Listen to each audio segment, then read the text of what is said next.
বিড়াল মিনু ছিল খুব পরিশ্রমী। গ্রামের পুকুরটার দায়িত্ব ছিল তার উপর।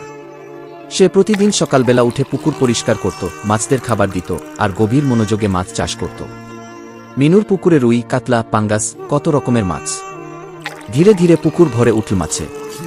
সবাই বলতো, মিনু তো দেখি মাছ চাষে একেবারে মাস্টার হয়ে গেছে। কিন্তু হঠাৎ একদিন রাত্রে গড়বড় শুরু হলো। 3টা বড়সড় ভাল্লুক রাতের আধারে পুকুরে চলে এল। তারা একে একে ঝাঁপিয়ে পড়ল পানিতে আর একগাদা মাছ খেয়ে ফেলল। সকালবেলা মিনু এসে দেখে পুকুরের পানি খোলা, মাছ নেই, শুধু ভাল্লুকদের বড় বড় পায়ের ছাপ। মিনু সঙ্গে সঙ্গে তার মোবাইলটা নিয়ে পুলিশকে ফোন করল। হ্যালো পুলিশ ভাই, কিছু চোর ভাল্লুক আমার মাছ খেয়ে পালাইছে।